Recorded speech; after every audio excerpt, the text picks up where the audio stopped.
сайн байцгаана уу? Та бүхэндээ энэ өдрийн мэнд хүргэе. Монголын хамгийн том технологийн конференц Dev Summit эхлэхэд бэлэн болоод байна.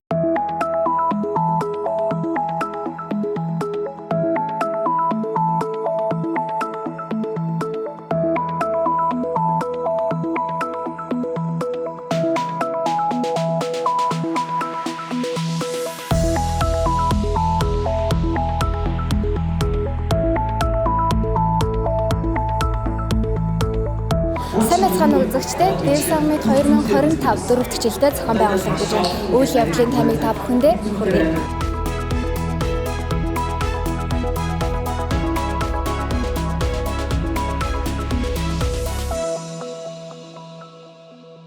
Dev Summit гэдэг бол ер нь Монголын технологийн community салбарын хамгийн том цуглардаг арга хэмжээ болдог.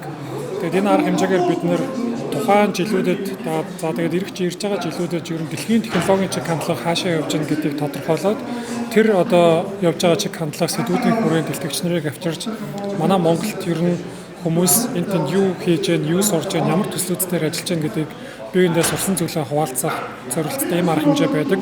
Тэгэхээр бид нэр гадаадын том конференцуудыг болж зүгээр компьютер дээр, YouTube дээр үзээ сууж болдог бол Dev Summit бол яг л Монголын технологид сурж байгаа, ажиллаж байгаа хүн болгоны заавал ирж бусад маань юу хийж байгаа, бусад маань юу чадж байгаа гэдгийг тэр мэдээллийг солилцох, шинэ юм сурах, тэгээ хоорондоо танилцж networking хийх тийм ач холбогдолтой арга хэмжээ байгаа. Тэгэхээр анх ингээд одоо Dev Summit-ийн талаар анхныгоо сонсож байгаа хүмүүс байх юм бол яг энэ арга хэмжээнээс асар олон хариултуудыг олж авах, ялангуяа технологитой холбоотой. Тэгээ энэ жилийн чиг хандлагын хувьд гэх юм бол ер нь AI generation гэж бол ярьж байгаа. Бид нэр өнгөрсөн өмнөх арга хэмжээг AI ер нь ингээд орж ирээд бидний амьдралыг өөрчлөхөд байна шүү гэдэг мессежийг өгсөн байдалтай хийж исэн бол 2 жилийн дотор аль хэдийн бид нар хүссэн үсээгүй хүн болгон л өглөө босоод хэмэл он ярьдаг болсон. Тэгэхээр тэгж тодорхойлоод өнөөдөр манай элдвэгчдийн чинь 60 орчим хувь нь сэдвүүд яг хэмэл оюуны холбоотой жишээ сэдвүүд ингээд Америкаас, Унгараас, Солонгосоос болон манай Монголд байгаа элдвэгч нар маань ч гэсэн ингээд оролцоод ярьж байна. Тэгэхээр ер нь бид нэр энэ хэмэл оюуны иргэн үед юу хийх ёстой юм, юуг ашиглах ёстой юм, яаж бодох ёстой юм, ямар хөө бүтээгдэхүүнүүд гаргах ёстой юм, өөрсдөө бүтээмжийг яаж нэмэгдүүлэх ёстой юм. Панел хэлцүүлгээр жишээлбэл хэмэл оюун дээр хөрөнгө оруулалтуудыг яаж татах ёстой юм. Бид нэр хэмэл оюуныг өөрсдөө бүтээснээр дэлхийн өрсөлдөөнд улс орныхоо байр суурь уралдааныг одоо хэр авч явах ёстой юм бэ гэдэг тал талаас нь ингэж хөндөж одоо энэ том сэдвийг ингэж зулгаах гэж бол үзэж байна. Ингээд дараагийн ихтгэл маань Mobicom Group хэрэглэгчийн туршлагад хиймэл оюун ухааныг ашиглах нь гэсэн сэдэв байна. Илтгэлээ 50% хэмээн Mobicom корпорацийн хэрэглэгчийн experience-ийн газрын захирал Гэрэл Бадам таныг тайзнаа урьж байна. За одоо яг нөгөө ямар технологиудыг бид нар Mobicom Group дээр яг шинэ технологи хиймэл оюун ухаан дээр үндэслэж ашиглаж байгаа вэ гэдэг талаараа танилцуулъя. Хиймэл оюун ухаан одоо LLM, ML маш олон технологиудыг бид ашигласаар ирсэн. Гэхдээ өнөөдөр бол хэдхэн яг цэвэр хэрэглэгчийн туршлагыг мэдрэмжийг одоо дараагийн түвшинд гаргахын тулд ашиглаж байгаа технологиудаа л энэ слайд дээр дурдсан байгаа. За хамгийн сүүлд Mobicom Group AI буюу хиймэл оюунд одоо ажилд оруулсан. Та бүхэн 22 руу залгах юм бол роботууд хэрэглэгчийн асуудлыг шийдэж сууж байгаа. Өнөөдрийн байдлаар 30 гаруй хувийг бол яг цэвэр роботууд барагдуулж байна. Яагаад бид нар одоо хиймэл оюунд ажилтнуудыг оруулж байгаа вэ гэхээр ажилтнууд маань хүний энэ одоо нөөц буюу ресурс нь илүү одоо комплекстэй одоо хэрэглэгчийн хүлээлггүй шийдэх боломжуудыг олгосон технологиуд дээр асуудлууд дээр шийдэхийн тулд AI эйжентүүдийг оруулсан байгаа. За дараа нь одоо яг Монголд анх удаа яг бүрэн ихээр нь ашиглаж 9 сард ашиглалтанд оруулсан sentiment analysis гэдэг AI based tool-ыг бид нар ашиглаж байна. Хүн бүхэн хиймэл оюун ашиглан код бичих нь маш түгээмэл болохын зэрэгцээ аюулгүй байдлын эрсдэл дагаад нэмэгдэж байна. Харахад зөв, ажилуулахад зүгээр юм шиг боловч эмзэг байдал ихтэй код бичигдэх нь нэгэнтээ элбэг болсон байна. Энэ талаар хөндөж илтгэлээ тавихаар Unitel Group-ийн мэдээллийн аюулгүй байдлын инженер Бэлгүү маань бэлэн болсон байна. За тэгэхээр одоо би болохоор энэ код хайлаачдыг ашигласан байгаа. Тэгээд энэ дөр болохоор ер нь бол кодыг ер нь бичиж өгч байгаа шиг байна те. Та ер нь харж байгаа те. За тэгэхээр ер нь бол амархан болсон юм шүү дээ те. За кодоо ингээд бичүүлжлээ хэдүүлээ зүгээр ажил дээрээ би болохоор жоохон дота тоглолдог. Дота тоглоо суугаад хажууд нь AI код бичээд. За окей. Ер нь бол нэг иймэрхүү. Тэгэхээр бидний өнөөдрийн хийж байгаа код маань болохоор яадаг код вэ гэхээр Pink-ийн Тэгээд пингийнхаа үр дүнгийг гаргачихж байгаа. За окей, энэ ийм амархан прожект бид нар хийчлээ. Ердөө 30 секунд. За окей. Тэгэхээр бидний хийсэн энэ кодонд имзэг байдал байгаа юу гэвэл байгаа. Ямар имзэг байдал байгаа вэ? Тэгэхээр энэ байгаа код маань клон код байгаа. Энэ клон код маань яаж байгаа гэхээр энэ хортой код, тэгээ хортой кодоо temp файл руу биччихлээ. Тухайн temp файлаа ажиллуулчлаа. Энэ дээр end-end нь болохоор pinging service-ээс гадна энэ кодыг ажиллуулна гэсэн үг. За, кодоо явуулчлаа. Pinging service, panic гацчлаа. Тэгсэн чинь хойдолд найл эзэнэ хакер итгэхэд маань reverse shell авсан байна. Бидний сервер хактуулчлаа. Тэгэхээр энэ маань яг юунаас болоод байгаа юм бэ? Тэгэхээр энэ маань болж байгаа нь хідэн шалтгаантай байгаа гэсэн. Тэгэхээр бидний илэлээ модулууд маань датагаа буруу газараас сураад байна. Буруу газар гэдэг нь юу хэлээд байгаа юм? Тэгэхээр ерөнхийдөө бол medium те ерөнхийдөө бол PHP маань айгүй удсан те. За SQL injection дээр PHP кодыг айл 20 жилийн өмнө бичсэн те. Тэгээ тэр кодын илэлээ модуль маань аваад сурчиж байгаа байхгүй. Тэгэхээр тэр сурсан хариултаасаа бид нарт хариулт өгөх юм бол бидний код имзэг байдалтай байх нь бол ерөнхийдөө бол байгалийн үйл гэж бодож байгаа байхгүй миний хувьд. Хамгаалж байгаа хүнээс хакер ямагт нэг алхам урд алхдаг байхгүй. Тэгэхээр хакерууд маань илэлэмээр бидний ингээд wipe coding хийгээд байгааг мэдэнгүүтээ илэлэм рүү хактж эхэлж байгаа гэсэн үг. Бид нар лөө шууд хаагдахгүй хакерууд маань бидний кодоо бичгээс өмнө биднийг хактсан байна гэсэн үг.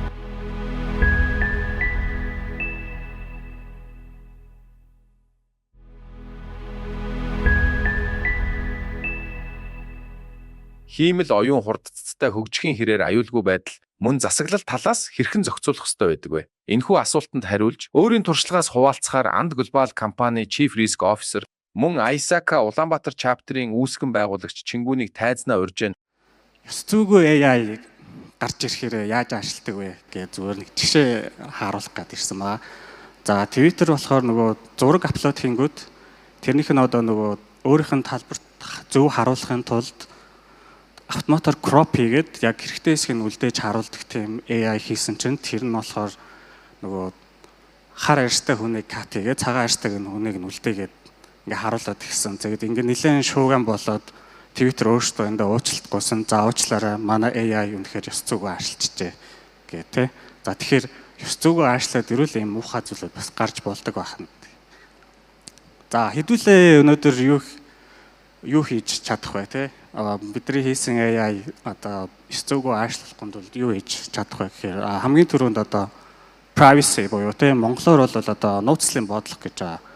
За хэдүүлээ энэ бол за Монгол улсад нөгөө хүний хувийн нөөцийг хамгаалах хууль батлагдсан байгаа те. Хэдүүлээ зүгээр л хуульд нийцсэн хэлбэрээр мэдээлэл цуглуулж чадж байгаа юу? Хэдүүлээ одоо датаг нь авж байгаа харилцагчдаа ямар зорилгоор би таны датаг авж байгаа вэ? Тэрийг одоо юунд хэрэглэх гэж байгаа вэ? Тэ? Таны яг тодорхой юу ямар датаг би авч хэрэглэх гэж байгаа шүү гэдгийг та бүхэн яг үнэхээр хэлээд тэгээд харилцагч нь гол нь зөвшөөрсний үндсэн дээр тэрийг хийж чадж байгаа юу те.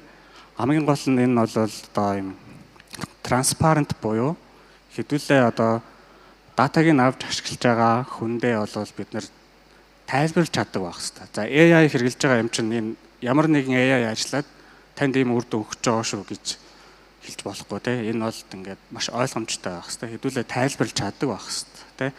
За тэгээд хэдүүлээ бас датаг нь хэрэглэжээд хэрэггүй болсон үед нь тэрийг нь устгаж чадж байгаа юу те. Хэрэггүй болсон одоо ашиглаад хэрэглэсэн датагаа устгах гэдэг бол биднийг одоо маш их том эрсдлээс хамгаалж идэг. Энийг бол төдийлөн бас нэг анзаардаггүй. Тэгэхээр хэдүүлээ юмыг яаж мэдхүүгээд баахан дата хадгалаад байгаад байна уу тэрийг хэдүүлээ хэрэггүй болсон үед нь устгаж те чадж байна уу тэрийг хэдүүлээ сайн бодох хэрэгтэй. Чингүүндээ баярлалаа. Ингээд дараагийн илтгэгч маань Huawei CBG Mongolia компани KA менежер үлдсэе. Түүний илтгэл нь HMS буюу Huawei Mobile Service. Илтгэгчээ тайзнаа урьцгаая. За тэгээд App Gallery гэдгийнхаа талаар ерөөхдөө товчхон танилцуулъя. За hardware software integration гэж. Hardware software cloud гэдэг integration. Ерөөхдөө ингээд манай Huawei-ийн ерөөхдөө концепц нь болохоор ерөөхдөө smart office, fitness health, entertainment, smart home, easy travel гэдэг ерөөхдөө энэ чиглэлүүдэд илүү тулгуурлаж ерөнхийдөө хөгжүүлэлтээ хийж явж байгаа hardware software-ийн төвшөнд бол харин cloud-ийн төвшөнд болохоор манайх HMS буюу Huawei Mobile Service үйлчилгээг ерөнхийдөө сүүлийн үед Монгол дэлхийд танилцуулаад Монголд ерөнхийдөө хүмүүс бас тодорхой хэмжээний хэрэглэгчтэй болцсон ийм mobile service байгаа гэсэн. За тэгээд ерөнхийдөө яг товчхондоо хэлбэл хүн болгон л Google Play Store гэж мэддэг те. Хүн болгон л App Store гэж мэддэг. Эндээс аппликейшнүүдэд татаж аваад ашиглах ёстой гэдгийг ерөнхийдөө ойлгоцсон байдаг. За яг энэтэй адилхан ерөнхийдөө манай хой App Gallery ерөнхийдөө танилцуулаад хэрэглэгчнэр хэрэглээ явж байгаа. За энэ App Gallery-д ерөнхийдөө энд сууж байгаа хөгжүүлэгчтэй бүгдийг нь ерөнхийдөө аппликейшнүүдэд апплод хийгээд тэгээд ерөнхийдөө бас нэг хэрэглэгчийнхаа тоог нэмэх боломж байгаа талаар л ерөнхийдөө ярих гэдэг гэсэн. За энэ App Gallery-д ерөнхийдөө аппликейшнээ оруулахын тулд нэмэлт тэгж эхнээс нь хөгжүүлэлт хийгээд авах шаардлага байхгүй. Ерөнхийдөө Android based хөгжүүлэлтээ ерөнхийдөө апплод хийчихэд ерөнхийдөө хэрэглэгчнэр ямар ч асуудалгүй татж аваад суулгаад ажиллах боломжтой. За Монголын нөхцөлд болохоор ерөнхийдөө бас манайха нийт зах зээл дээр ерөнхийдөө бас тодорхой хэмжээгээ эзлээд явж байгаа хэрэглэгч олонтой юм компани байгаа. Тэгэхээр ерөнхийдөө давхарцсан тоогоор ерөнхийдөө 1 сая гаруй хэрэглэгч ерөнхийдөө ичим Huawei Mobile Service-ийн ашигладаг. За эндээс App Gallery-гаас ороод аппликейшнүүдэд татдаг байгаа. За тэгээд ерөнхийдөө хөгжүүлэгчд бол нэг 100 гаруй хөгжүүлэгчд бол бас аль хэдийн бүртгэлээ хийцэн аппликейшнүүдээ хүмүүс түргэж явж байгаа гэсэн. Нээлттэй ихэнх сангуудаас ашиглан код бичдэггүй хүн гэж бараг үгүй баг. Гэтэл тэр ашиглаж байгаа сангууд чинь таны аюулгүй байдлыг хэрхэн хангаж чадж байгаа вэ? Эмзэг байдал байгаа эсхийг нь хэрхэн шалгах вэ?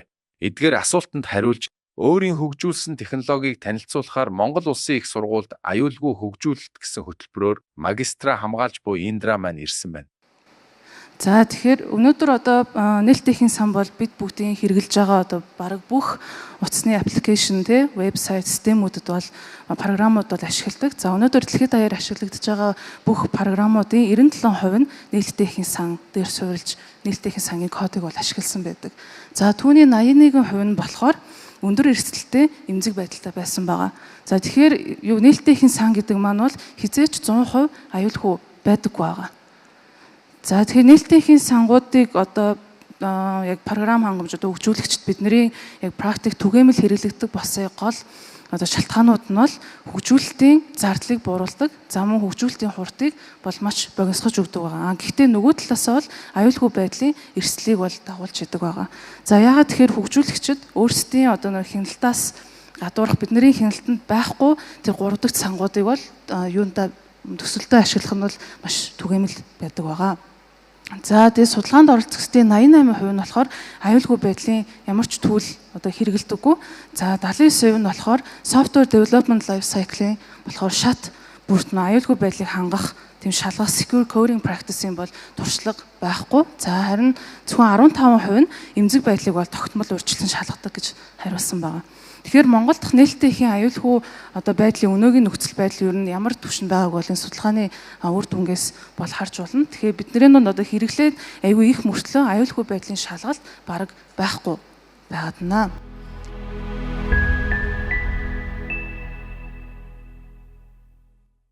За үзэгчдээ манай хөтөлбөр үргэлжилсээр байна. Тэгвэл би та бүхэнд хөтөлбөр дээр явагдаж байгаа нэгэн онцгой зүйлийг танилцуулъя. Энэ бол компаниуд маань өөрсдийнхөө шинэ технологиг хөтөлбөр болгон танилцуулж, өөрсдийн гэсэн бүүтээ зассаар энд хэрэглэгчдэд улам ойроор хүргэж байна. Жишээ нь Huawei брэнд маань өөрсдийнхөө хамгийн сүүлийн үеийн технологиг танилцуулан дэлгэн тавьсан байна. Тэгвэл яг үүнтэй зэрэгцээд бидний гол үйл ажиллагаа болох төв тайзан дээр маань хэлэлцүүлэг үргэлжилсээр байна.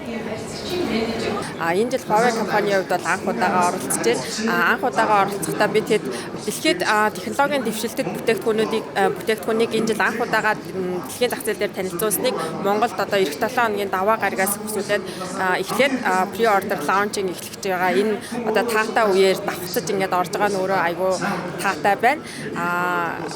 Huawei гар утаснуудын хувьд бол өөрийн тусдаа экосистем дээр үндэслэгдэж одоо хэрэглэгчдэд аппликейшн софт програмуудаа одоо дамжуулан хүргэдэг байгаа. За өнөөдрийн арга хэмжээ ивент дээр бид нэр Huawei App Gallery гэсэн өөрсдийн экосистемээ танилцуулж хэрэглэгчдэд бас тодорхой хэмжээний мэдээлэл ойлголтыг өгсөн гэж бодож байна. За арга хэмжээний хувьд гэх юм бол Монголын одоо IT индастригийн, технологийн индастригийн том гэгдэх бүх компаниудыг хамруулсан мөн IT салбарын одоо чухал мундаг одоо боловсон хүчнүүд бүгдээрээ ирсэн ийм мундаг том арга хэмжээ зохион байгуулсан байна. За тэгээд Тэнгэрлэг медиа группийн хамт олондоо Анрид медиагийнхандаа амжилт хүсье. За Huawei компаниуд ерөнхийдөө 3 охин компанитай байдаг. Huawei Consumer Business буюу Монголын хэрэглэгчдийн мэддгээр одоо гар утас, лаптоп, таблет гэх мэт технологийн бүтээгдэхүүнүүдийг нийлүүлдэг Consumer Business Group, Carrier Network-ийн буюу одоо сүлжээний том төхөөрөмжүүдийг нийлүүлдэг компани, Enterprise Business Solution буюу эрчим хүчний шийдэл одоо soft solution-уудыг ханган нийлүүлдэг ингээд 3 том охин компаниуд байдаг. За манай Consumer Business Group-ийн хувьд бол Монголд нийт 2017 оноос хойш үйл ажиллагаа явуулж эхэлсэн байдаг. За ингээд энэ хугацаанд бид Монголын зах зээл дээр нийт 6 төрлийн бүтээгдэхүүн үйлчлэгийг одоо амжилттай одоо хэрэглэгчдийн гал дээр хүргэсээр явж байгаа. За жил ирэх тусам Huawei бүтээгдэхүүн яг дэлхийн дэвшигтэд технологийн бүтээгдэхүүнүүдийн нээлттэйгээ зэрэгцэн удлаа гэхэд одоо 1 сарын хоцрогдолтойгоор Монголын хэрэглэгчдийн гал дээр ингээд хүрж байгаа. Энэ өөрөө бас Huawei компанид Монголын хэрэглэгч нарт хэрэг анхаарал хандуулж одоо хүрцтэй байгаа вэ гэдгийг нэг илрэл болж байгаа гэж ойлгож явдаг.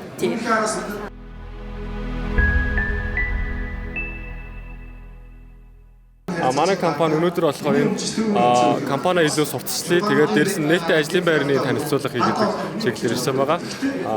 Өнөөдрийн энэ нөгөө нэг юу н одоо ивент мэн болохоор нөгөө AI чиглэлээр гэдгээр хамаагүй шал өөр бусад нөгөө өмнөх жилийнхаа ивентүүдийг бодвол одоо тийм маш олон онцлог шинэ зүйлүүдийг ярьж байгаа надад аягүй таалагдчихэв. Одоо UbiCab гэдэг энэ маань 2013 оноос 1.0 вершн маань гарсан. Та бүхэн яг UbiCab гэдгийг бол илүү сайн мэдж байгаа. Одоогийн байдлаар болохоор UB тэтгэлэг энтергээд бас 10 хэдэн яг бүтээгдэхүүн ингээд ментес хийгээд хөгжүүлж явж байгаа.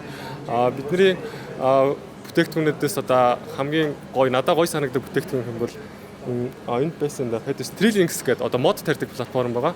Тэр маань болохоор одоо яг ирээдүйнхаа хувьд бол бидний хийж байгаа хамгийн тийм гоё төсөл гэж бодогдож байгаа. Ингээд дараагийн сэдэв маань developer experience. Эхний илтгэгч маань та бүхэн тогтмол давтагдан хийгддэг ажлыг автоматжуулах нь яагаад хэрэгтэй вэ гэдэг талаар хуваалцах юм. Ингээд илтгэгч Батхуйгийг тайзнаа урьцгаа. Ажлын ихэнх цагийг нь ажилчид маань яг үхэх байнга давтагдаг зүйлийг хийгээд байдаг байхгүй юу. Өглөө би ирээл за ингээл дансаа шалгах бол дансаа шалгаа тэгээд байж л өдөр цайны цаг нь очдог. Цаана зүчнөө хийх зүйл байгаад байдаг. Гэсэн чи яг ажлын ихэнх за 50-аас илүү хувийг нь яг бид нэр ингээ давтагдаг зүйлээ байнга хийгээд байдаг. Энд нь өөрөө бидний яг ингээд асуудал байгаад байдаг. За тэнгуүдээ бид нар чинь тэр асуудлыг шийдэхэд өдөр болго ингээд яг ингээд хийгээд байдаг. Тэнгуү шинэ ажил, шинэ санаа гаргамаар байгаад байдаг. За бүгд ажилдаа дарагдаад юун шинэ санаа мантай те тэрийг ингээд хийсээр байгаад ингээд дуусчихдаг. За тэнгуүд бид нэр энэ дээр ямар миний зүгээс ямар шийдлийг өгч өнөхөр Power платформууд яг хишигдээ те. За тэнгуүд одоогийн бизнесийн компаниудаар ингээд A365-ыг маш их ашигладаг болчихсон. За тэнгуүд чи A365 дээр яаж явах лицензийг үр ашигтай байлгая. Тэнгуүд яа гэхээр бизнесийн компаниуд хинхэн нөгөө нэг ингээд бидний connection хийж байгаа сувгууд маань маш олон байдаг байхгүй те.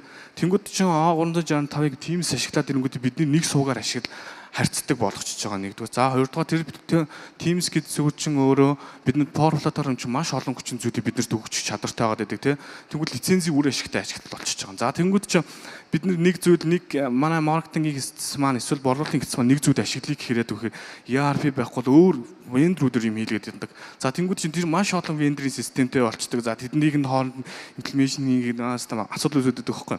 За тэнгууд ингээд яаж нэг Power платформ ашиглаж байгаа бид нэр харилцаж байгаа сувгаа нэг болгоё Teams хэрэг тий. За Teams дээр бид нэр аппликейшнийг хөгжүүлэх бүрэн боломж байгаа гэдэг. За аппликейшнийг хөгжүүлчихье тий.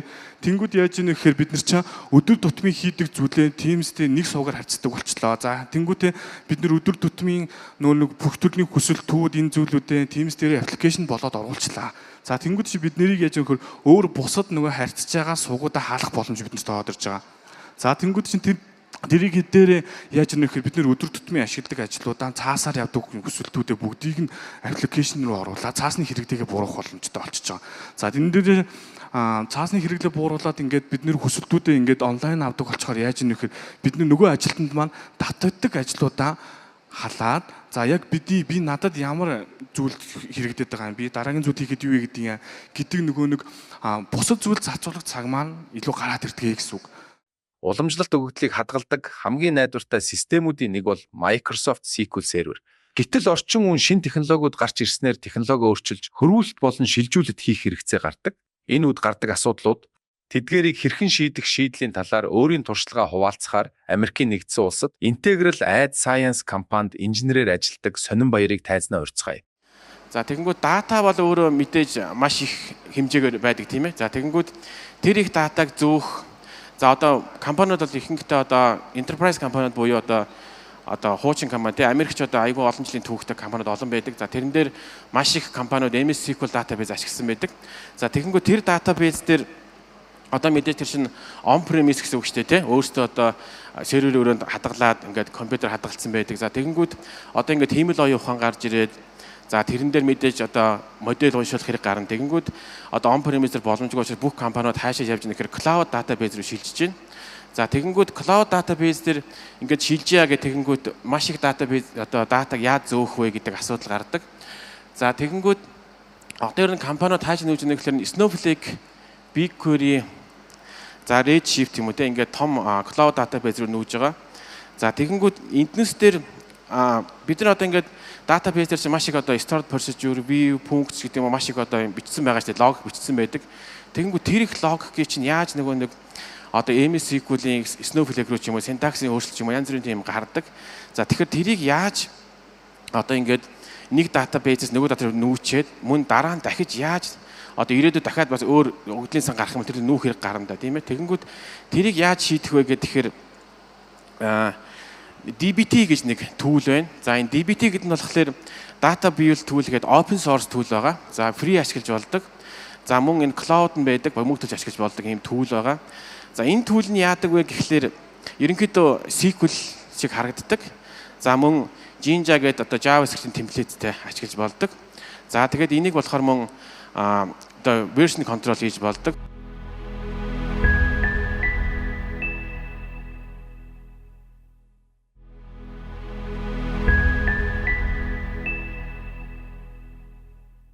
Ингээд дараагийн илтгэгч маань ард санхүүгийн нэгдлийн Chief Data Officer алтан үлзэн юм. Тэрбээр санхүүгийн үйлчилгээний дараачийн ирээдүг хэрхэн зохион бүтээх вэ гэсэн сэдвийн дагуу илтгэлээ тавихаар хүрэлцэн ирсэн байна. Олон хүн хэмэл оюуны талаар яриад, олон компаниуд хэмэл оюун гэдэг чухал юм байна гэдгийг яриад эхлэхээр бол ер нь бол бидэнд айгүй тийм сайхан хөгжиж гин, сайн зүйл рүү явж гин гэж харж байна. Гэтэ би өнөөдөр илүү техникэл зүйл ярихаасаа илүүтэй жоохон суур асуудлуудаа эргээс хана гэдэг талаас нь сэдвээ бэлдсэн. Миний сэдв бол Beyond Algorithms, Designing the Future of Intelligent Financial Services буюу алгоритмаас цаашаа буюу суур асуудлууд руугаа ухаалаг санхүүгийн үйлчилгээний ирээдүг юу юм? Бид нар ирээдүг юу гэж харах юм? Тэрний төлөө явхад санхүүгийн группууд яаж ажиллах ёстой бэ гэдэг талаас нь ярихыг хичээсэн. За тэгэнгүүт одоо ингээд финтек яриад яваад байгаа. Ер нь бид нар яг зөвхөн нэг зүйл рүү шуурхаараа дэлхийн ертөнцийн тэр чиглэлээр шуурдаг. Монголчууд бас ингээд шуурал яваад. За финтек хэмэл оюун ингээд бүгдээрээ ярьж байгаа. Бүх аппууд хэмэл оюун цувралсан гэдэг юм ярьдаг бас. Бүх аппын боршуур дээр хэмэл оюун цувралсан тим шийдэл, хэмэл оюун цувралсан ийм бүтээгдэхүүн гэдэг. За яг тэрийг амар сайн зөв зүйл гэдгийг хараад бүгдээрээ тэр чиглэл рүү нууж байгаа нь зөв. Гэхдээ бид нар нэг зүйлийг бид нар бүгдээрээс асуух хэрэгтэй болчиход байгаа байхгүй. Яг харилцагчийнхаа хүсэж байгаа бүтээгдэхүүнүүдийг бид нар өгч чадж гинөө гэдэг. Санхүүгийн үйлчлэгээ ялангуяа за зээл хадгаламж гэдэг юм энэ бүтээгдэхүүнүүд угаасаа л байсан. Байсаар ирсэн. Хэдэн 100 жил хөгжөөд ирсэн. Төгөлдөрсөж байгаа. Гэхдээ энэ бол маш олон боломжууд гараад ирлээ шүү дээ. Одоо сүүлийн хэдэн жилүүдэд нэлээд хөгжсөн болохоор buy now pay later буюу одоо аваад дараа нь хувааж төлдөг, кредит карт, overdraft, зээлийн шугам гэж зээлийн үйлчлэгээ бол зөндөө болчихсон. Санхүүгийн үйлчлэгч гэсэн одоо төрөл бүрийн одоо санхүүгийн одоо бусад үйлчлэгнүүд ингээд хөгжөөд ирсэн. Гэхдээ бид нар энэ олон бүтээгдэхүүнүүд дундаас яг хэрэглэгчийнхээ сонирхоод байгаа, хүсээд байгаа хэрэгтэй тухайн хүнийх нь санхүүгийн нөхцөл байдал, зам төлөв, санхүүгийн боловсролтод хэрэгтэй бүтээгдэхүүнийг санал болгож гэнэ үү гэвэл монголчууд Монголын санхүүгийн байгууллагууд бас хараахан тэгж чадахгүй байна. Бүгдээрээ л за та зээл аваач гэдэг. Ингээд дараагийн хөндөгдөх сэдэв бол систем дизайн. Эхний илтгэлийг тавихаар Moto компанийн инженер мөн Монголын хамгийн том технологийн community байдаг Facebook группийн админуудын нэг жаргал маань ирсэн байна. За энэ дээр одоо бизнесийн байгууллагуудад ялангуяа орчин үеийн захирлуудад миний ойлгуулах гэж оролддог нэг гол сэдэв байгаа юм. За өмч гэдэг зүйл байна. За одоо ер нь бид нар гадаа гараад өмч гэдэг зүйл юу вэ гэдэг юм асуулт байна. За одоо бүх юмны одоо ямар захирлуудыг хүлээн зөвшөөрдөг 3 гол өмч нь бол энэ байж. Мөнгө, бараа, хүн. За хүний нөөц бол их үнэтэй өмч юм аа гэж. За өмчийг ер нь яаж одоо тодорхойлдог вэ гэхээр ихвчлэн тухайн өмчийг бид нар барьцаанд тавьж болох уу гэдэг юм ингийн асуулт байгаа. Барьцаанд тавьж зээл авч болох уу гэж. За тэгвэл олон улсд бол өмчтөр бол брендинг гэж зүйл орж ирж байна. Нэмээд дата гэдэг зүйл орж ирж байгаа. Монголд одоо брендингээ барьцаанд тавиад зээл авч болох юм уу мэдэхгүй байна. Датагаа бас худалдах юм уу эсвэл барьцаан тавьж болох гэсэн бас мэдэхгүй байна те. Гэхдээ бол компаниудын хоорондын хэлцэл дээр бол байдаг баха гэж бодож байна. За бизнес суурь бол өгөгдөл цуглуулж байдаг. Энэ бол ойлгомжтой зүйл. Ерөөсөө юм худалдаж авч байгаа гэдэг нь өөрөө л өгөгдөл байж идэг. За тэгээ түүнийгээ шинжилж ашиглаж байгаагаараа байгууллагууд хоорондоо ялгагдана. За тэгвэл дэлхийд даяар бол дата гэдэг зүйл бол хамгийн чухал өмчөд тооцогддог болж байгаа. Энэ нэгэн зэрэг маш олон хүсэлт орж ирсэн тохиолдолд системээ унгаахгүй ачаалал даах байдлаар хэрхэн зохион байгуулах вэ? Энэ сэдвээр өөрийн бодит туршлагаасаа хуваалцахаар Smart Contract Mongolia компани инженер Болдбаяр ирсэн байна. За мэдээж манай системийн маань гол зорилго нь 3 дахь платформоос хэрэглэгчийн хүсэлтүүдийг хүлээн авч түүнийг боловсруулж гүйцэтгэх зорилготой байсан. Гэвч манай систем рүү нэг дор олон хүсэлт хандах үед мэдээлэл маань давхардах эсвэл шинжилэн давхар ороод API маань удаан хариу өгöd гисэн. За тэгэхээр алдаа гарах үед алдан бодох маш хатуу залттай байсан болохоор манай баг production болгохоос өмнө стресс тестийг маш сайн хийх шаардлагатай болсон бөгөөд стресс тест хийхэд бол Gatling, Blazemeter зэрэг хэд хэдэн төлөвүүдийг судалж үзсэн. Гэвч эдгээрийн зарим нь өөрөө маш үнэтэй эсвэл яг бидний хэрэгцээнд тохирсон өөрчлөлт хийхэд байгаа төвөгтэй байгаад байсан. Үүний үндсэн дээр бид нэр Apache JMetric сонгосон байгаа. Яагаад Apache JMetric-ийг сонгосон бэ гэхээр энэ нь өөрөө open source. Тэгээд дээрээс нь үнэгүй өөрсдөө хэрэгцээ шаардлаганд нийцүүлээд өөрчлөхөд маш хялбар байсан. За Apache JMetric ашиглаад бид нар өөрсдөө систем рүү секундэд 1000-аас 2000 хэрэглэгчээр зэрэг хяналт өгöd үүссэн. За тэгэхэд энэ үед манай API маань маш удаан боловсруулад хариу нь удаад за зарим мэдээллүүд гүйлгээн давхар үүсээд айгүй их асуудал гарч ирсэн. Тэгээд нийт ерөнхийдөө үр дүнгээ харсан чинь нийт өгөгдлийн маань 24% л амжилттай биелж ирсэн.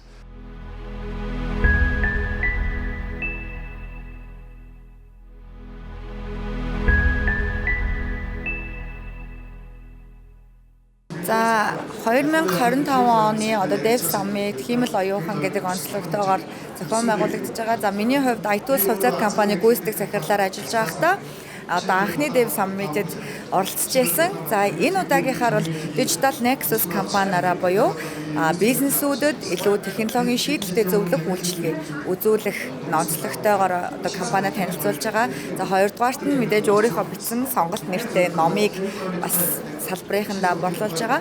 Энэ салбарт 15 жил тасралтгүй ажиллахад эрчүүдтэй энэ тэнцвэрхээ ажиллахад амьдрал маань бас яг юу болж ив. За удирдлагын багт ажиллаж байхдаа ямар айгаг байдлаар компани удирдах, баг хамт олоноо удирдах ажилладаг байв гэдэг талаарх бичсэн өөрийн стори буюу түүхээ намтарчилсан байдлаар бичсэн номоо ингээд бас борлуулаад зогсож байна. За миний хувьд технологийн салбарын мэрэгжилтэй биш мөртлөө яг 15 жил технологийн салбарт ажиллаж байгаа. За онцлог бол ерөөсөө зөөлөн ур чадвар буюу soft skill-ийг хамгийн сайнаар өөртөө сурж, дадал болгож, хэвшил болгож ирсэн. Манай салбарынх нэг юм жоохон онцлогтой шүү дээ. Хэтэрхий дотгошоогоо хүмүүс байдаг. Тэгвэл эднээсээ ялгарсан давуу тал маань гэвэл аль болох бусдад нээлттэй байх, харилцааны ур чадвараа хөгжүүлэх, за борлуулах, сурталчилан таниулах арга чадваруудаа хөгжүүлснээрээ энэ нийтдээ яг 15 жил энэ тэнцвэрхэн ажиллаж, хөдөлмөрлөж амжилт олж байгаа гэж бодож байгаа. За ер нь бол манай Erxis Inc манай open source за нээлттэй хийх кодтой үүний харьяа Erxis Actema өнөөдөр бүгдээр танилцуулаад орж байгаа. За манайх бол яа гэм ихээр 13 болон түүний stage насны сурагчдыг IT-ийн ур чадрыг олгохтой. Цаашлаад Erxis Inc компанид өөрсдөө дадлгаж байгаа. За манай компанитай харьяа хамааралтай Apomia юу гэдэг чинь тухайн төслүүдэд орж ажиллаад ингэж хувь хүний карьераа манай компани дээр суурь зүг тавиад ажиллах ийм боломжийг хангаж өгдөг. Ийм ахтай байгаа. Тэгээ эндээ бол сурагчдыг эсвэлэх ийм үйл ажиллагаа явуулж байна. За манай компани хувьд бол өөрсдөө 15 жилийн туршлагатай технологийн компани. Одоогор бол компани үнэлгээний 23 сая доллараар үнэлж байгаа ийм технологийн компани байгаа. Тэгэхээр бид нэр 6 сарын 16-наас эхлээд бас яг IT-ийн суурь олгох Padawan хөтөлбөрийг зарласан байгаа. Энэ хөтөлбөртөр бол хүүхдүүд манай ажлын 5 өдөр өглөө 9-ээс 12 цагийн хооронд яг манай компани сениор инженерүүд удирдлагаар бодит ур чадрыг олгох ийм одоо төлбөрийн хөнгөлөлттэй 3 сарын хугацаанд үргэлжлэх ийм сургалт нэрээ бид нар бас эсэлтэй авч эхэлсэн байгаа. Энийгээ танилцуулаад явж байгаа. Үүнээс гадна бас бид нэр хамгийн одоо гайгүй гэсэн эхний 15 хүүхдийг сонгон шалгаруулад нийтдээ 375 сая төгрөгийн тэтгэлгийг олгохоор бас scholarship-ыг зарлчаад байгаа. Тэгээ энийг өнөөдөр одоо хүмүүс танилцуулаад явж байна.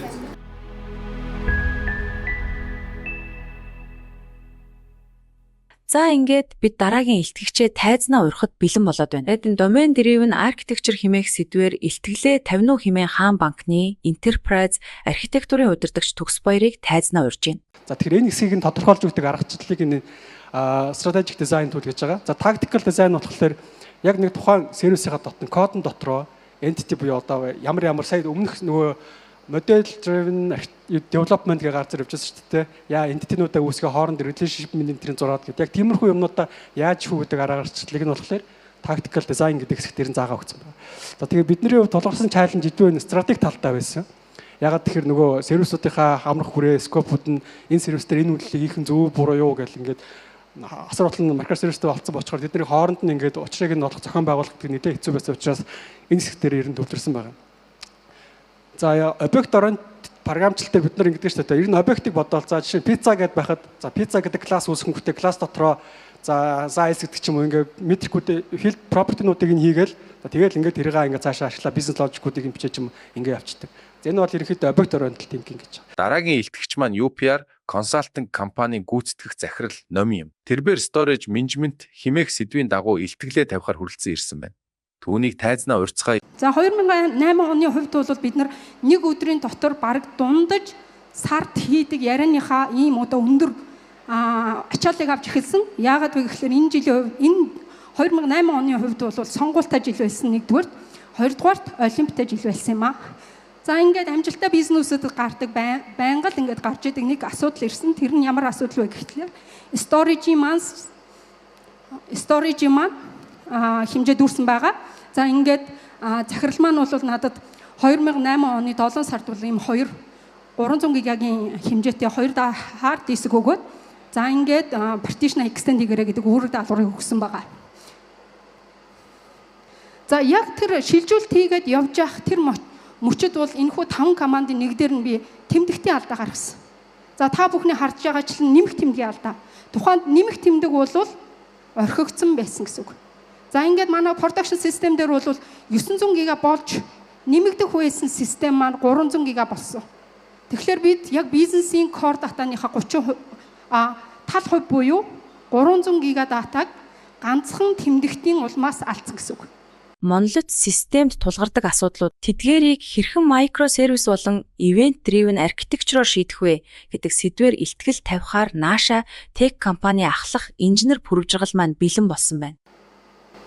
За анх бидний ер нь суурь нь ямар байсан бэ? Бэкграунд нь ямар байсан бэ гэхлээр ер нь манай систем маань тэр чигээрээ monolith байсан. За monolith байхдаа даваа тал нь юу вэ гэхлээр хөгжүүлэлтийн хурдан байсан. За тэгээд нэгэн газар диплой хийх энэ төргээд ер нь даваа талууд их байсан. За тэгээд систем маань том болохын хэрээр олон сул талуудаар ирж ирсэн. За тэрнээс ингээд хэлэхэд за эхлээд бол бүх логик код нэг deployment unit дээр байсан. За тэгэхээр салгаад зөвхөн одоо нэгэн feature дээр юм уу нэгэн модуль дээр өөрчлөлт ороход системийн тэр чигээр нь deploy хийх гэдэг юм уу ийм асуудлууд бол үүсгэсэн. Улмаар энэ CI/CD-гийн хугацаа нь бол нэлээ уртших ийм нөхцөл байдал хүрчээ. За тэгээд monolith-ийн дахиад нэг сул тал нь болохоор нэгэн жижигхэн алдаад системийг бүтэн унгаах боломжтой байсан. Одоо хэрэглэгчийн бүртгэл дээр нэг жижигхэн баг гаргалтал систем маань тэр чигээрээ ажиллахгүй, хамааралгүй системүүд маань ажиллахгүй юм байсан. За тэгээд бас нэг юм шинэ фичер нэмэгдэх, шинэ юм хийхээр болохоор зөвхөн одоогийн ашиглаж байгаа tech stack дээрээ хийх ийм байгаад байгаа. Тэгэхээр шинээр орж ирж байгаа фичрүүдийг өөр Python ч юм уу C# Go дээр ингээд амархан хийх боломжтой байхад зөвхөн өмнөх tech stack-тай баригдаад байсан болохоор энэ нэлээд хүндрэлтэй байсан. Систем ачааллаа даахгүй болоод ирэхээр унцдаг. Систем унснаас болоод хэрэглэгчтэй алдах, орлогоо алдах гэх мэт олон сөрөг үр дагаврууд гардаг билээ. Тэгвэл яг энэ чиглэлээр хэд хэдэн томоохон төслүүд дээр ажилласан, туршлагаасаа хуваалцахаар ирсэн манай дараагийн илтгэгч бол Хаан банкнд архитекторээр ажилладаг лавг төгөлдөр юм. Түүнийг тайзнаа урьж юм. За тэгээд ерөнхий яг ямар асуудлууд тулгарсан. Тэгээд тэндээс би яг юу ойлгож авсан гэсэн бүтцтэй байна гэсэн үг. За ямар ч хэлсэн Cloud Native орчин дээр ерөнхийдөө энэ ачаал даах систем хийхин тулд хамгийн гол нь ямар ч scalability гэдэг ойлголтойгоо тий stateless одоо сервис хөгжүүлнэ гэдэг ч юм уу тий. За тэгээд дээрэс нь би болохоор яг энэ scalability дээр хөгжүүлдэхээс илүү яг энэ ачаал даах тал дээр нь болохоор нэг юм 3 төрлийн систем дээр ажиллаж байсан. За эхнийх нь болохоор энэ найрамдлагын систем байна. За дараагийнх нь болохоор нэг боловсролын сангийн систем. За тэгээд дээрэс нь яг энэ SaaS платформ гэдэг нэг юм системүүдээр ажиллаж байсан. За тэгээд ерөнхийн нэг одоо найрамдлал нь болохоор найдны цуслан гэсэн үг байхгүй юу? 2022 онд яг юу болж байсан бэ гэхээр энэ сервер нь ерөнхийдөө систем нь унаад байна. Энийг яг яаж ачааллын дадаг болгох уу гэдэг одоо ажил орж ирсэн. Тухайн болохоор би Pipo Cloud гэх компанид ерөнхийдөө технологийн tech lead гэдэг позишнд ажилладаг байсан. За тэгээд ямар ч хэлсэн хөгжүүлэгч нь болохоор одоо бичсэн байгаа код маань Laravel дээр хийгдсэн. За тийм учраас энийг одоо дээш нь дахиад ингээ ачаал даах боломжтой болох баг боломжгүй. Тэгээд дээрэс нь яг одоо байгаа сервер муу байна. Тэгэхээр серверийн нэр нь бол илүү том болгоё. Танай дээр илүү том ресурстай сервер үүсгэх боломжтой байна гэдэг үгнээс ирсэн. Тэгээд би болохоор энэ гихний ээж нь cloud юм руу шилжүүлээд тэрний дараачаар нь ерөөдөө яг юу яаж утсан? Performance test хийж утсан. Тэгэнгүүт энэ болохоор юу вэ гэхээр яг инфрагийн биш ерөөсө кодны асуулт биш таарсан. Зөв энгийн одоо кэшинг аргатлал хэрэгжүүлээд тэр нь одоо перформанс нь 80 дахин ер нь сайжраад тухайн үед ямар ч асуудалгүй ачаалаад байгаад гарсан байгаа. Дараагийн илтгэгч маань Голомт банкнд системийн инженерээр ажилладаг Батхүлэг юм. Тэрээр Kubernetes-ийн олон кластерыг хэрхэн менеж хийх вэ гэсэн сэдвийн дагуу өөрийн туршлагаасаа хуваалцахаар ирсэн байна. Тайзнаа урьцгаая. Тэгээ өнөөдөр миний ярих сэдэв болохоор декларатив аргаар хэрхэн мульти кластерыг Argo CD weak cluster гэх open source төлөвүүдийг ашиглаа менеж хийсэн туршлагаасаа хуваалцгаар ирлээ. За ингээд эхэлцгээе. За бидний хувьд болохоор ер нь системүүдээ контейнержуулж эхлээд үүнийгээ Kubernetes-ээр менеж хийж ихснээр олон одоо аппликейшны манифестүүдтэй кластерын компьютерээр нь харьцаж эхэлсэн. За энэ бол эхэндээ ер нь бол амар байсан. Тэгээд сүүл рүүгээ олон кластерууд ашиглаад эхлэхэд баахан аппликейшнүүдийн манифестийг энд тэнд ингээд замраагүй болоод дээрэс нь бидэнд одоо кластер болондоо ороод нөгөө нэг одоо social media deployment-ийн ямлагч юм ингээл авлаа хийх гэх мэтлээ иймэрхүү олон асуудлууд гарч эхэлсэн. Тэгээд түүнийхээ нэг тэр тухайн манифестүүдийн нэг газар хадгалах, нэгдсэн байдлаар удирдах, мөн давхар автоматжуулах, deployment-өө олон кластер дээр автоматжуулах зэрэг ажлын хүрээнд GitOps гэх аргачлал руу шилжсэн байгаа. За үүнийг хэрэгжүүлэхдээ болохоор бид нэр Argo CD төлөвийг сонгосон. За энэ төлөв нь болохоор ерөөдөө Kubernetes GitOps controller-ийн нэг. За тэгээд өөрийн экосистем, Argo экосистем дэх rollout, workflow event-үүдтэйгээ хосолж бидэнд их хэмжээний гой боломжуудыг гаргаж өгдөг. За дээрэс нь application set, application app project гэсэн өөрийн custom resource-уудаар dynamic deployment хийх боломжуудыг олгож өгдөгөөр давуу талтай. За дараагийн илтгэгч маань Монголын 2 дахь Cubestronaut Хаан банкнд DevOps-оор ажилладаг Санчиржив юм. Тэрээр яагаад мөн хэрхэн Cubestronaut болсон өөрийн туршлагаасаа та бүхэнтэй хуваалцахад бэлэн болсон бэ? Тэгэхээр одоо би та бүхэндээ Kubernetes-ийг удирддаг Cubestronaut хүний талаар юу нь бол ярьж өгнө. За Kubernetes нь болохоор Cubestronaut хүн нь болохоор Монголд ерөөсөө 2 л байгаа. Дэлхийд бол ойролцоогоор 1600-ууд байгаа хүн байгаа. Хэрхэн яаж Cubestronaut болох вэ гэхлээр маш энгийн бөгөөд Cloud Native Config Foundation-ы дараах 5 шалгалтыг өгөөд тэнцэн тохиолдолд Cubestronaut болох боломжтой байгаа. За энийг хэлэх юм бол Kubernetes and Cloud Native Associate, Certified Kubernetes Administrator, Certified Kubernetes Application Developer болон Security талыг нь хангасан 2 сертификат буюу Cloud Native Security Associate болон Certified Kubernetes Security Specialist гэдэг 5 шалгалтанд тэнцэн тохиолдолд та Cubestronaut болох боломжтой байгаа. Cloud Native-ийн 3 дахь илтгэл бол үүлэн тооцооллын системийг хэрхэн зохион байгуулах вэ гэсэн сэдвийн дагуу явагдах юм. Ингээд илтгэлээ 50 хэмээн онлайн технологи компанийн технологи хариуцсан захирал хас бэлэгтийг тайзнаа урьж байна. Сэдвийн тухайд бол өнөөдөр Cloud Native системийн шилжилтийг бид нар яаж зөв хийх вэ? Эсвэл cloud native системийг яаж шинээр хөгжүүлж байгаа бол хөгжүүлэгчийн зүгээс яг ямар сэтгэлгээтэй юмаа яаж ойлгож хийх ёстой юм бэ гэдгийг саяны одоо Kubernetes зааж авах туршлагаасаа анзаарсан хэдэн зүйлсүүдээ ярихаар бэлдсэн байгаа. Бид нар cloud native систем гээд хайж үзэхээр microservice архитектурыг айгүй их дурдсан байдаг. Яг судлаад үзэхээр microservice гэж зөндөө ярьдаг. Системээ бид нар cloud native болгохын тулд эхлээд microservice болгож жижиг сервисүүдэд хуваах хэрэгтэй гэдэг. Энэ нь болохоор том компаниудад ямар давуу тал олгож ийнө вэ гэхээр системүүд нь хоорондоо бие биендээ ямар ч холбоо хамааралгүйгээр дэд системүүд болгоод хуваацсан тохиолдолд хөгжүүлэгчд нь бие биенээс хамаарахгүйгээр хөгжүүлэлт нь хурдан явах тэр боломжийг олгодог. Cloud Native-ийн сүүлчийн илтгэлийг 50 хэмээн 10-т тех компанийн DevSecOps зөвлөх Монголын анхны Kubestronot дөлмөндөхийг тайзнаа урьж байна. Түүний сэдэв бол Cloud Native Anti-Pattern. За тэгэнгүүт яг хөөхлөөр бид нэр хэрвээ угаасаа Kubernetes ярьж байгаа юм чи Kubernetes руу шилжих тухай гарна тий. Тэгэхээр хамгийн нэгдүгээр асуудал болохоор Kubernetes бол Kubernetes байхгүй тий. Ямар компани үйлдвэрлэсэн ямар байх нь юусаа хамаахгүй стандарт Kubernetes бол Kubernetes. Тэгэхээр яг хөөхлөөр хамгийн ихний зөвлөгөө юу вэ тий? Kubernetes гэж юу юм бэ? Биднэрт юу болгоод байгаа юм бэ? Тэрийг л айгуу сайн ойлгочих. Хамгийн чухал нь. Тэ? Өөрөөр хэлбэл яг хөөхлөөр pod нь гэж юу юм, deployment нь юу юм, service нь юу юм, ingress gateway API нь юу юм те? Тэ ер нь бол resource management, secret management, config management гэдэг энэ бүгднгээ яг хөөхлөөр хамгийн эхлээд ойлгочих. Тэгэхгүйгээр яг хөөхлөөр биднэр дээр нийтлэг гарч байгаа алдаан тэр байгаа байхгүй. Kubernetes-а мэдгүй явж исэн чи rancher гэдэг нэг нөхөр гарч ирдэг ч юм уу те? Эсвэл бол OpenShift гэдэг нэг хөр гарч ирээд. Тэнгүүд нөгөөдөл нь яг хөөхлөөр Kubernetes дээр яг хөөхлөөр нэг ганган үхэнд гарих нэмэр гэдэг шиг амар олон гарихнууд зүгөөд өчтдөг. Тэнгүүд нь тэднүүсийг ингээ хараад бид нар дунд нь төөрөлдөөд маш их цаг алддаг. Маш их цаг алддаг. Дараагийнх нь юм нь яг хөөхлөөр бид нар багаар эхлэх ёстой. Бүх шилжилт дандаа багаар эхлэх ёстой тий. Тэгсэн чи яаж ийм гэхлээр бас манаа дээр ингээд нийтлэг бас тулгараад байгаа нэлээд олон компаниуд дээр гарч байгаа тохиолдол төр. За бид нэр Kubernetes руу шилжих гээд ингээ Cloud Native руу шилжих гэж явж байгаа. Тэгсэн чи манай дээр дид бүтцэн байхгүй, нөөц нь байхгүй маань бүгдээрээ эндээ зориулаад дид бүтц аваад, сервер аваад, сүлжээ зохион байгуулад тэгээд дараа нь яг хөглөр нэвтрүүлж эхэлнэ.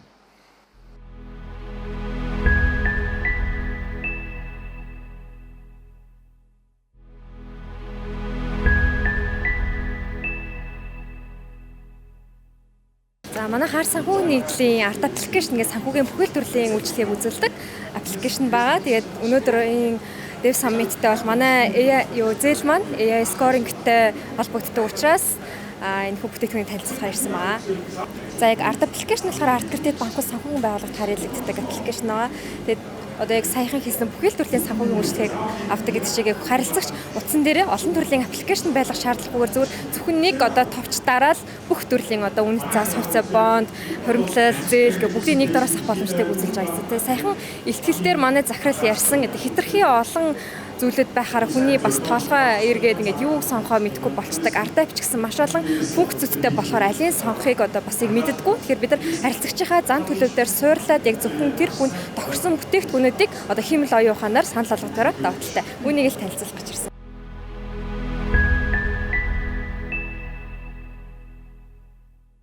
Манай компаниуд бол National Tech компани байгаа. Ерөнхийдөө үүссэн бол 6 жил болсон. Японы төсөл хөтөлбөрүүдээр ажилладаг.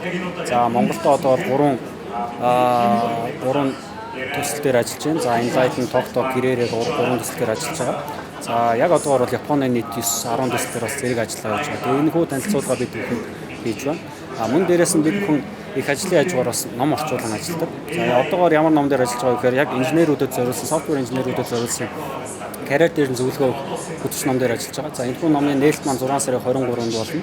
За мөн номын зохиогч болох маш сайн инженер, софтвер инженер болох Бергэ Орос маань ирж байгаа. Тэгэхээр энэ хүү зохиогчийг эрэхтэй ойлголуулаад бид хүн номын нээлттэй хийж биелэг болчихж байгаа маа. Энийг танилцуулж байна. Ziak ингээд Dev Summit-ийн үндсэн хөтөлбөр дундаас оролцогчдын хүсэн хүлээдэг хэсгүүдийн нэг бол Анридийн уламжлалт хилэлцүүлэг билээ.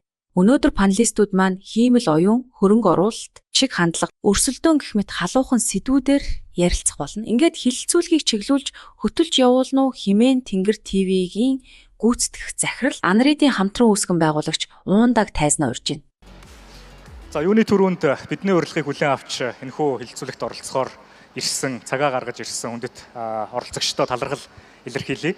За өнөөдрийн арга хэмжээний маань сэдв яах аргагүй AI байхаас өөр сонголт бидэнд байсангүй. Зөвхөн бид нар энд AI яриад байгаа биш.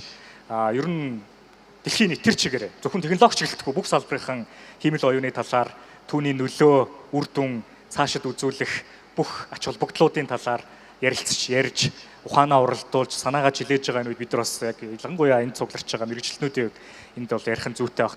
2025-аас 30 онд энэ одоо AI-ийн үндэсний стратеги маань ямар байдлаар явах вэ гэдэг дээр бол 25-аас 27 онд бол одоо бэлтгэл дэд бүтцээ одоо бий болгох ийм үе шат гэж ингэж харж байгаа. За 27-оос 30 онд бол одоо мэрэгших, зөвшрөх. За ингээ 30 оноос хойш бол бүс нутагтаа одоо манлайлах гэдэг ийм байдлаар тодорхойлсон байгаа. За бүс нутагтаа манлайлах гэдгийг одоо яаж бид нар ойлгох вэ гэхээр Аз ТV-ийн одоо AI индексээр тэргүүлдэг 10.1 болё гэдэг ийм зорилт явж байгаа. Тэгэхээр яг манайх одоо яг стратеги ингээд гарч байгаа боловч яг улсын хувьд бол бид нар хоцроо явж байгаа тий. Бид нар бас энийгээ хүлээн зөвшөөрөх хэрэгтэй байх гэж бодож байна. Нэгдүгээрт манайд бол яг энэ стратеги бол гарцсан. Тэгээд энүүн дээрээ бид нар яаж одоо энэ одоо AI-г өөрсдийнхөө амьдралд тий нийгмийн эдийн засгийн бид нар өөрсдөө яаж энийг ашиглаж яаж бид нар хөрөнгөтэй улс болох юм яаж ажилчид нь одоо хүмүүс нь одоо орлоготой болох юм гэдэг дээрээ үүшээ ажиллаж явах хэрэгтэй ийм одоо салбар байгаа юм л та тий. За тэгээд яг энэ дээр ингээ анзаараад ингээ харахад бол манай Монголд одоо бид нар бас нэлээдгүй олон стартапуудынхаа уулздаг. За стартапын маань хурж ирээд за манайх бол AI-г ашиглаж байгаа гэдэг. За яг AI чи яг хаана вэ нэ? Энийгээ заагаад өгдөө гэдгээр тэр нь байхгүй болчиход байгаа л да тий. Тэр яг цөмөр би нэг жоохон шударга ярьдаг учраас тэрийг бас ингээ хилээ явах зүйтэй ах гэж бодож байна. Гэхдээ шинэ одоо сайхан эхлэлүүдийг хийгээд яг AI дээр дагнаа явж байгаа мундаг стартапууд байж байна тий. За нэг жишээ нь бол одоо игүүнэвэ ах жишээ нь тийм үү? За дижитал гэдэг зүйл яригадаад ажил руу өсгөл дөрөв гэж яригадаад энэтэй холбоотой мэдээллийн технологи гэж яригадаад тэгээд маш олон технологиуд яригдсан. Big data, зүйлсийн интернет, блокчейн гэх тий. Тэгэд нэг удаа ч гэсэн бас блокчейн гэдэг сэдвээр бид нар хийж исэн багсан. Би буруу санаагүй бол тий. Гэтэл өнөөдөр хиймэл оюухан гэдэг сэдвээр хийж яхад блокчейн гэдэг сэдвээр хийж исэн энэ хоёрын ялгаа нь юу юм бэ гэж би харах гэдэг. Тэгэхэд тухайн үед засаг блокчейнийг ярьж ирсэн үү? Яриаггүй байсан. Корпорат байгууллагууд хөрөнгө оруулах гэж бодож ирсэн үү? Бодоогүй байсан. Харилцагч нар блокчейнийг ойлгосноо байсан уу? Ойлгоогүй байсан. Гэтэл өнөөдөр хиймэл оюун ухааныг бид нар ярьж яхад саяын бүх юм яригдж байгаа байхгүй. Өөрөөр хэлэх юм бол энэ дид бүтц орчингч нь бэлдэх гээд улсаараа тий нийгмээрээ ингэж явах чинь бизнесээрээ явах чинь гэдэг дохио энэ бэлтгэл ажил бол бүр ингээд хамгийн том бэлтгэл ажил. Хамгийн том. Харин бид нар энэ боломжийг ашиглах асуудал байгаад байна. Хиймэл оюуны сэдвийн салхийг хагалнуу хэмээн Rookie Systems-ийн AI инженер 50 Батыг тайзнаа урьж байна. Тэрбээр промпт болон fine tuning ялгааны талаар ярихаар бэлэн болсон байна. За тэгээд ер нь ерөнхий би та нарын ашигладаг ChatGPT болон LLM-тэй cloud өөр юу вэ? Тэрийг ер нь бүгдээрээ яаж өөрсдийн компанид ашиглах юм бэ? Ер нь virtual assistant-тай болох нь зөв юм уу? Эсвэл бүгдээрээ компьютер дээр ажиллах нь зөв юм уу гэдэг дээр ер нь та хэлж өгөхөөр ирлээ. За тэгээд ер нь prompting энэ эсрэг fine tuning гэдэг сэдвтэй байгаа. За тэгээд ер нь бол яг адилхан бусад дэлгээгч нартайгаа эхлээд ямар асуудал байна, тэрэн дээр ямар гаргалгаа байна. Тэнгуут ер нь яг эндээс нь яг юуг нь аваад ашиглаж болох юм. Тэгээд асуултын тэмдэг дээр болонгууд зүгээр юу яхаар бас нэг тийм нууц хэсэг байгаа. Тэгээд та бүхэн яг идэвхтэй сонсож байгаад хамгийн сүүлд нь тэр хэсгийг сонсоорой. За тэгээд ер нь 2017 онд Google-ийн DeepMind-ийн гаргасан судалгаа ер нь бидний амьдралыг тэр чигээр өөрчилсөн. Бидний амьдрал гэж хэлэх хэцүүлтэй. Би яг тэр үед 13 настай байсан байхгүй юу? 13 настай хүүхдээ амьдралыг бол яаж өөрчилж чадахгүй шүү дээ. Гэхдээ судлаад үзсэн чинь 17 оноос хойш өмнө нь ойролцоогоор 2000-аас 5000 судалгаа гардаг байсан LLM дээр. Тэнгүүд одоо яг 17 оноос хойш аваад үзэхэд жилдээ 20,000-аас 50,000 судалгаа гарч ирээд байгаа байхгүй. Энд чинь болонгууд AI бидний амьдрал яг орж ирээд удахгүй хаалга тогшихтой адилхан болцсон байгаа шүү дээ. Дараагийн илтгэгч маань Nasha Tech компанийн үүсгэн байгуулагч Чинбат тэрбээр Япон улсын эмнэлгүүдэд хэрхэн хиймэл оюун дээр суурилсан Shift GPT хэмээх технологи бүтээсэн туршлагаасаа хуваалцахаар бэлэн болоод байна. За өнөөдрийн миний яриа болохоор нэлээд ерөнхийдүү байж магадгүй бүр юм техникл юм руу хит явж орохооргүй байгаад байгаа. Гэхдээ ерөнхийдөө Японы стартапууд тэр дундаа яг энэ health tech тал руугаа байгаа стартапууд яг энэ AI-ыг яаж ашиглаад байна гэдэг тийм жишээнүүдээс илүү түлхүү танилцуулаад тэгээ та маань бас сонирхол өөрсдөө сайн тэр аргуудаас нь гүнзгийрүүлээд хараасай гэж бодож. Тэгэхээр эхний жишээ болохоор шууд ингээд бодит жишээ рүү яваа орчих. Эхний жишээ болохоор эмнэлэг дээр нөгөө шөнийн ээлжинд эмчнэр ингэж гардыг байна л да. Одоо хуваар гаргаад тэр хүн тэр орой гарна, энэ хүн энэ орой гарна гэж шөнийн ээлжний хуваар. Тэгээ тэр хуваарыг гаргадаг нь болохоор нэг юм ахлах эмч маягийн хүн нь. Тэгээ тэр нь ерөөсөө тэр хуваараа гаргах гэж бас үүлээ үздэг гэдэг нэг иймэрхүү проблемыг манай энэ одоо партнер Quotomi гэдэг стартап маань шийдээд тэгээ бид нар энэний шийдэл дээр хамтарч оролцсон ийм жишээ байгаад байгаа. Тэгээ яаж шийдсэн гэхээр ерөнхийдөө хин хизээ гарч танд шатар тоглодог робот гар хий гэсэн даалгавар өгсөн байсан бол та хийж чадах байсан уу? Робот гараа хэрхэн хийх байсан бэ? Тэр гар нь шатрын хөлөг дээр хэрхэн нүүх байсан бэ? Зүгээр ч нэг тоглохгүй хождог байлгахын тулд юу нэмж хийх байсан бэ? Эдгээр асуултанд аль хэдийн хариулт олоод хождог робот гар хийгээд ирсэн хүн бол манай дараагийн илтгэгч Мандах GRL компани ахлах хөгжүүлэгч Цогтгөрл юм. Робот гар ашиглан шатар тоглодог робот хийх вэ? Энэ их амархан. Та хоёрдоо 3 зүйл хийх хангалттай. Нэг нь компьютер вижн ашиглаад битүүдийн байршлыг олоод бас хооронд нь ялгах хэрэгтэй. Хоёрт нь хож хамгийн магадaltaй нүүдэлийг хиймэл оюунд агент ашиглан олох хэрэгтэй. Гуравт нь А цэгээс Б цэг рүү битийг авчаад зөөхөд хангалттай. За компьютер вижн дээр бол ихэвчлэн дата өгөгдлийг сургадаг байгаа. Тэгээд хэрвээ дата байхгүй бол бид нар юу хийх ёстой вэ? Мөн өндөр наривчлалтай шашгоо бид нар яаж хийх вэ гэхээр синтетик дата бэлддэг. Миний сонгож авч байгаа програм нь болохоор Blender гэж програм байгаа. Энэ нь болохоор Python script бичдэг. Headless болохоор энэ давуу талтай. Тэгээд хамгийн би давуу тал гэж үзэж байгаа зүйл нь болохоор Cycles гэдэг path tracing render engine байгаа. Энэ нь болохоор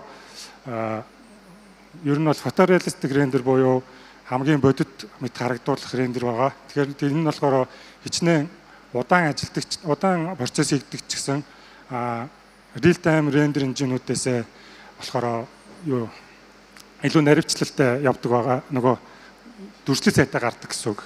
Тэгэхээр энэ давуу тал байж болно. Жишээ нь Хиймэл оюуны яг өнөө цагийн хөгжлийн шатлал бол Agentic Systems билээ. Тэгвэл яг энэ сэдвээр час хийсэн халуухан илтгэл тавихаар бид бүхний сайн таних доктор Төвшөнтөр маань хүрэлцэн ирсэн байна. Түүнийг тайзнаа урьцгаая. За миний аженда бол ийм байгаа. Би эхлээд энэ сүүлийн үед явж байгаа LLM reasoning гэдэг топикийг бол их олон жил хөөсөн. За энэ дээр LLM-с reasoning DeepSeek-ийг харж байхад яг ямар reasoning аваад байгаа юм бэ гэдэг дээр тэгээ formal reasoning буюу logic reasoning-тэй жоохон ялгааг нь харуулъя гэж бодчих. За энэ бол нэлээд чухал. Хоёрт нь болохоор үндсэн сэдв болох multi agent-тэй явъя. За тэгээд LLM дээр суурилсан multi agent систем түүний хэрэглээ одоо цаашдаа яг яаж явах гэдэг талаар бас ярья гэж бодчих. За эхлээд проблем бол ерөөсөө ийм өнөөдөр эхэлчихэд байгаа зүйл биш. Та бүхэн мэдж байгаа хиймэл оюун маань өөр айл хэдийн дэлхийн 2 дугаар дайны үеэс эхсүүлэл явж ил байсан. Тэгээд 2000 он хүртэлх энэ зүйлийг бол бидөөс классик хиймэл оюун дээр бол нэлээд түлхүү явсан. За проблем бол ийм байсан.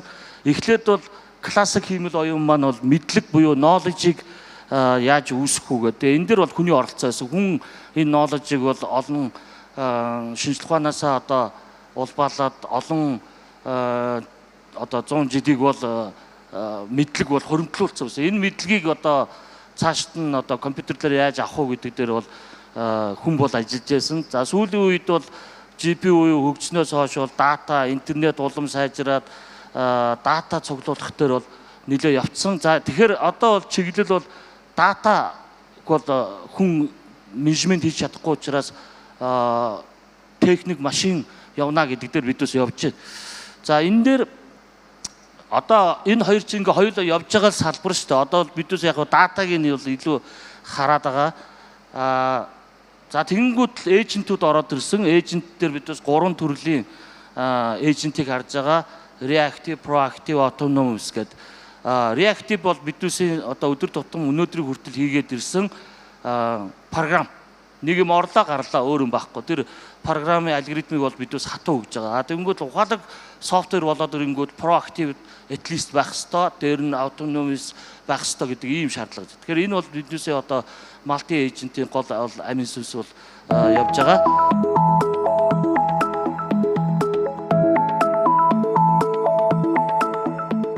Ингээд өнөөдрийн маань нийт илтгэлүүд энэ хүрээд өндөрлөж байна. Dev Summit арга хэмжээг албан ёсоор хааж, үг хэлнүү хэмээн санаачлагч, хамтран зохион байгуулагч Амар Баярыг тайзнаа урьж байна. За тэгээ Монгол улсад ер нь технологийн салбарын хиймэл оюун дээр юу бодоод байгаа, залуучууд маань юу хийж байгаа, тоглогч нар тал талын тоглогч нар ер нь юу бодож сэтгэж байгаа юм бэ гэдэг мэдээллүүдийг аваад нэг шин санааг аваад магадгүй маргааш ажил дээрээ очиод хамт олон дээрээ очиод найз нөхдөд дээрээ очиод шин санаачлага магадгүй Dev Summit-аас сурсан шин технологиг бас хэрэгжүүлж үзээд өөрсдийнхөө бүтээмжийг бизнесийг үргэлжлүүлээд шин одоо эдийн засгийн өгөөжтэй бэлуга томсгсон тийм үн цэнийг бий болгоосай гэж бас хүсэж байна. Та бүхэндээ бүх оролцогчдоо баярлалаа гэж хэлмээр байна. За спонсор хамтрагч байгууллагуудгүйгээр бол Dev Summit-ыг төсөөлөхөд бол маш хэцүү. Одоо энэ дээгүүр засагдсан манай бүүθүүд байна, спонсор хамтрагч байгууллагуудын. За тэгээд юуны ивентийн хамгийн ихэнд хэлсэн 4 дахь жилдээ ч гэсэн бид нарыг ингээд дэмжиж үнэнч хамтрагчууд маань байгаа. За шинээр орж ирж байгаа хамтрагч нар гээд баярлалаа гэж хэлмээр байна. За тэгээ бүгдээрээ бүх хүмүүст баярлалаа гэж хэлээд халуун сайхан алгадчилж явж ядах уу.